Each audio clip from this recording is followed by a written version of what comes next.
Okay, very well. So tell me, why did you decide to travel? Didn't your stories, or don't you think your stories could have come organically without traveling? Has it really helped? See, I'll tell you, the thing with any sort of writing is that there are two parts to any sort of writing. One is the skill level, as far as how good you are at writing something, Right. in terms of how skillful you are with the turn of phrase or stuff like that. And the other part is that the thought behind it, the actual content. So one is how you put it across, the other is the actual content, the crux of it. I think that I might have some good content irrespective of whether I travel or not. But Right. the presentation part is my weak suit. Right. So what my traveling does is that it improves my inspiration manifold, Okay. the quality of my inspiration. So I'm hoping So, but that then you're talking about your content again. yeah. So what I'm saying is that what I'll be lacking in my skill needs to be more than made up by the actual content itself. So that is why the way I see it, if I was staying at home and doing this, say I take 6 months off from work and I'm sitting at home and I'm writing every day, the quality wouldn't have been as good because the inspiration is insipid. Okay. It is something deep seated and you're trying to bring it to life. Right. When you're traveling, what happens is that there's an inspiration every day. You're seeing a new place and a lot of things inspire you. All your senses become heightened. Right. When sitting at home, in the same place that you've grown up, the inspiration is that much difficult to come by. Right. Right. So, but then why choose to write short stories, fiction, and not a travelogue or a diary, which because you're doing this, which is unique in itself, it could have made for a very interesting travel diary as well. So Yeah, see, the way I see it is that I am still doing a travelogue as well. So when I'm Okay. blogging, it is essentially a travelogue. My experiences in each of these places, but that is not the core of it. I have always been fascinated by storytelling. Okay. In my growing up years, I was a great liar. I was very, very good at lying, and I've realized over time that lying is more about storytelling than anything else. True. So I really wanted to explore this side of me as to how well can I tell a story, because it's not just about the content, it is how you take the reader along and you guide him through all those blind alleys in a story, and then how do you make the reader care for the protagonist and all those things. So those were the things that fascinated me. Right. As far as travelogue is concerned, I am let's be very clear, I am not a very avid traveler Right. to begin with. I am an avid writer. I like to write about things. I like to experience things and then observe them keenly and then write about them. So travelogue was not something that excited me in its absolute sense. As a Yes. process which leads to something more, Right. like stories in Right. this case. Right. Traveling has a fascination for me which is not direct. It is indirect. So that's how it is. So basically, when you see something or when you experience something, it inspires a story, Yeah. which is more fascinating than Yes. the experience in itself. Yeah. Because I will tell you another thing, that it's not the places I go to are mostly not the kind of places that nobody else goes to. Right. It's not like I'm trying to discover undiscovered parts Right, parts right. of India. These are parts that everybody goes to. So that is not the objective. The objective Right. is to get inspiration from these everyday places. There are so many times we just pigeonhole India as a particular sort of a country, aspirational and full of youngsters trying driven and finding a balance between Western civilization and Indian Right. civilization. All that is Those crap. are stereotypes that have Those come. are stereotypes. Those are convenient stereotypes which only the marketing guys have the luxury to live with. We can't do that. I mean, there is just so much variety in this country. There are Right. every city is a different India. So that was my objective. That I bring out these Indias through my stories. So is that what you try to incorporate in Yeah, your stories yeah. actively? Yeah, that is something that I have personally and deliberately sought. Looking at India's in a different way. So finding places where, finding people and places and situations which we typically don't associate with India, or our typical structure of India, it just does not fit in. So that is what I've sought deliberately. Okay, but so tell me, from Kashmir, which you started in October, something 5th of October is when you wrote your first post about Kashmir, to Kanha, which is your last post very recently. How have you evolved? Okay, you've seen a lot of places, so clearly you've grown in some ways in terms of a traveler. But how has your writing moved from the time you wrote your first story to now? I'll tell you what. When I was in Kashmir, I was like this first-time lover. Okay, so I was very, very restless and trying really hard to please, and trying to get the most out of every situation, every person I meet, and I was just very, very overly out there. Right. Now I'm very relaxed. I've realized that a lot of things just happen to you because you're traveling, but you have to let those things home in on you. So when you're sitting in a bus in Kanha, you have to let things happen to you, and then the things that really stay with you 2 days later are the things that you should be writing about. Right. Rather than you going and actively seeking out with an iPad and taking down notes rigorously all the time. I saw this and this tiny thing I want to put in, and that tiny thing. The things that you really want to write about are the things that will just stay in your mind. Right. They will stay in your mind, and they'll come suddenly at some point of time in a garden when you're writing about it. And there are times when something happened in Kashmir comes to me at Kanha, and I can use it there. So I need to let things happen. So I have become a more relaxed writer in that sense, that I'm not actively going and desperately seeking something out. I'm letting things happen to myself. So that way it's helped. As far as the travel logs are concerned, what has helped is that I've evolved a certain style after a point where I'm consistently seeking a theme, a central theme wherever I go. I seek a theme around which I will write the entire travelogue, right, rather than just describing the place that this lake was beautiful, and because it's these travelogues are my story essentially, my story in those 6 months. Right. So what is it that is going through my mind? So for example, Kanha was about nostalgia, about my childhood. So how those parallel themes ran together. How Seeking a Tiger is related to my childhood. How Jungle Book is related to my childhood.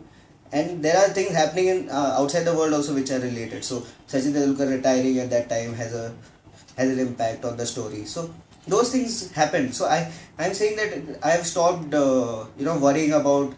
You stopped like a restless child looking for like inspiration and stimulus. Yeah, I've let things happen. I'm cool with it. Right. I mean, I didn't find the tiger in Kanha, and I don't know when I'm meant to see the tiger in the wild in India. So that's all right. There's something to be learned from there also. Right. Okay. So, where do you move next? And so my next trip is pretty easy in terms of it's not very. The distances are not very taxing, and also. So I'm going to Goa, and then I'm going to Gujarat, and then Rajasthan. So Goa, I'm going to Palolem beach because I've heard it's a good mixture of locals and foreign tourists, and it's pretty interesting because it's far away from. You want me to go into the details of these places? Or? You can go quickly up over them. Okay. So just your plan. Yeah, so I'm going to Palolem, and then in Gujarat I'm doing two pretty interesting things. I'm going to go to the Vibrant Gujarat Summit. Okay. So it's the Pied Piper of Gujarat's biggest marketing tactic. It's his biggest tune. So I want to see how the whole marketing thing plays out over there, and how authentic. It is. I don't know how I will be able to discover how authentic it is. You may not. But I just want to see how he works his magic. Right. And then I'm going to Kutch, which is in itself a very unique sort of a terrain, and I'm going to the border area there too. Proximate to Pakistan. Yeah. So those things are going to be interesting. And then I'm going to Jaipur, which is not only about Rajasthan, which millions of people written about, but it's also about the Lit Fest which is happening over there. So Which you're is going at the same time. Yeah, I'm going at the same time, and I'll be attending the Lit Fest apart from everything else that I'll be doing in Jaipur. So that's the plan for Jaipur. After that is the biggest Stint, which is the yeah. Northeast. East and the Northeastern, which is the biggest stint and probably the most difficult because of the temperature, the terrain, the language issues, Food maybe. food also. Yeah. So that's how it So is. very nice. So okay, let's go back before your trip and I mean this is the real reason why I want to even document this. I mean your stories are out there. I mean your blog posts are also out there. People know what's on your mind. Right. But what makes me very curious is those decision making points. You know, you were with HT doing very well, and there was a career path, and there was things were sorted, as we know. Absolutely. And so, what made you do this, and what was the stimulus? I think the biggest sickness of the middle class today is boredom. It is our biggest disease. Right. And the fact that it is so inconspicuous, we sometimes don't. It's difficult to diagnose the disease. So this is where at the core of it, that's what it came from. That I am doing all the things that I am supposed to do, and I'm Right. doing pretty well. But I am bored. I need to go beyond this. I need to do something new. And it was a one night thing. I was up one night, all night, and I just looked at India's map on my iPad, and I decided this is what I wanted to do. Next morning I put down my papers. So, and I am an instinctive person, impulsive person. I can't plan for 2 months and then do it. The way I can do things is only this way. So that's how it was. I mean, it was more to get out of boredom. There's another thing which I truly believe in. I've had some very good experiences in my college when I was in Umang. And then again in Mica, I had the most amazing 2 years at Mica. So when I left from Mica, it was like, the best part of my life is over. Yeah. And that's a very sad thing to say for a 24-year-old. At 24, he thinks his life is over. The best part of his life is over. So my pursuit over the next whatever years I'm going to be alive is to always better that experience, the last experience that I've had. So at HT, everything was good, but it was not that high. It wasn't trumping the life experiences. Right. So this is an attempt to seek a new life experience which trumps the past experiences. But there was no structured career choice behind it. Or there was, I mean, did you create certain pillars so that? See, I have this confidence that I can go back and I'll find a decent enough job. Right. I'm not worried about it. I have a decent degree and a decent education and a decent reputation as far as my last workplace is concerned. So that cushion is there. The fact that I don't need to provide my family with a daily bread every day, that cushion is also there. So the way I look at it is more than a cushion. These are just reasons where your father will feel better if the freedom that he's managed to give his son has been used properly. If I'm just doing an HT job all my life, my father would wonder that if I've given him so much freedom and Right. Financially he does not need to worry, he didn't really explore it well enough. So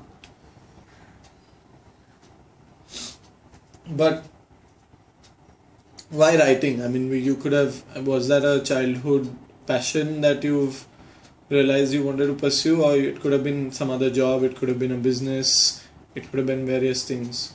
no, I've always wanted to write, and there have been lots of stops and starts throughout my teenage years and my early 20s where I've tried to put together a novel, and there have been like several You've failed done attempts that. at a novel, and not even close. It's like 10 pages, 20 pages, and then so in a way this is also an escape route. When I say I'm doing short stories because I'm not confident enough to Write a full page. pursue an idea for 6 months, stay with that idea, those characters, and I want to do that someday. Right now, I just feel I'll be claustrophobic very fast if I do Right. that. So It's also intimidating it to is intimidating. Yeah. do 300 or 400 Yeah. pages of one story. One story, And- exactly. Yeah, it's a difficult journey. But yeah, so But writing has been a passion since childhood, and there have been professors, a lot of professors during school, during college, who've encouraged me to take it up seriously. Not because I used to use very fancy words or I was very skillful. It was because they thought I expressed the idea well. so you had a perspective. Yeah, You had a perspective that they liked. So then I was like, okay, if so many people are saying it, maybe it's true. yeah. Or yeah, but I want to delve deeper into this decision of yours, because a whole lot of people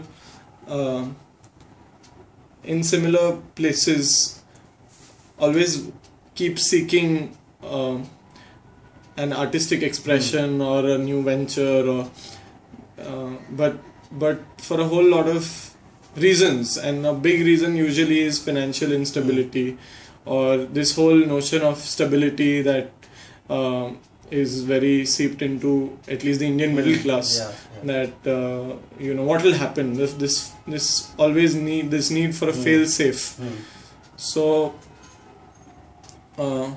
did that not bother you? Because I mean, See, the thing is, these things bother me every week. okay, Every week I think about these things. But I am now at such a stage that I have no going back. Right. I have to finish this off, otherwise I don't have anything to show for the last 3 months. right, So these insecurities revisit me every week, and not only these insecurities, the fact that I am a Gujarati boy and my parents are looking for a girl to get me married and stuff Right, like that. And right. I don't know what to tell the girls. So when I meet Exactly. girls for an arranged marriage meeting, I don't know what to tell them, what I am up to, and I don't have clear answers, and that is a bit of a worry. But the fact of the matter is that when I am, say, in a Puri or a Pondicherry, and when I'm looking at the place and I'm writing about it and just generally experiencing it, those things don't matter to me. Right now, I've pushed all thoughts of what I'm going to do after 6 months out of my aside, head. which is a good thing. Yeah, that is, the effort is towards that direction all the time. That you don't think about what's going to happen after 6 months. Great things can happen or really bad things can happen, but we have to tackle them only after 6 months. That's a battle for later. Right now, So the battle you're is not preponing your worries in that sense. I'm trying my best not to. I Right. wouldn't say that I'm 100% successful all the time, but I do try to not think about it. About the financial instability, I will tell you the financial instability that we feel, the insecurity that we have, is that we are used to this life where on the 30th of every month you get a salary Right, and you splurge away to glory. right, I believe that my upbringing has a role to play in it, because I haven't, in spite of being very financially secure, me and my brother haven't been brought up in a way that we need certain things. Luxuries never became necessities for us, okay, and I can strip away all my luxuries and live perfectly comfortably even now. So even though the last couple of years when I was working, I completely enjoyed myself, I can very easily travel in general compartments and state transport buses and live in very, very absolutely ramshackle guest houses, and I'll be absolutely fine. So that has something to do with the upbringing. so it hasn't taken over your lifestyle in that sense, Yeah. which a whole I lot of would people enjoy worry it. about. I would seek it. Even today when I'm writing, I am not writing because I don't want to, because only writing is a passion.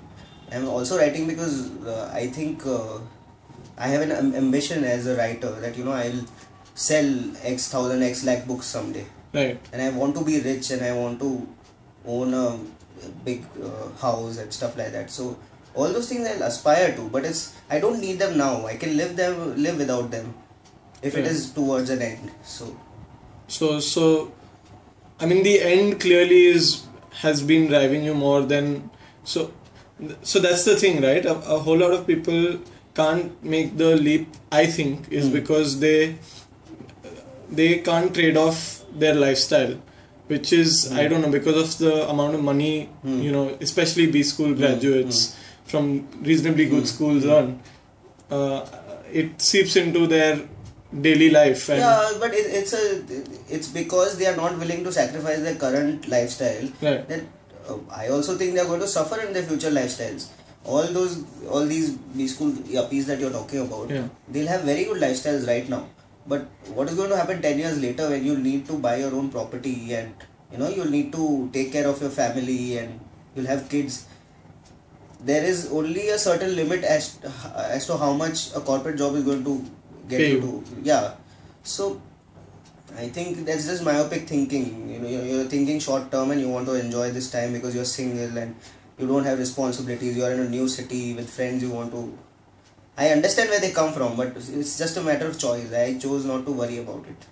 Right.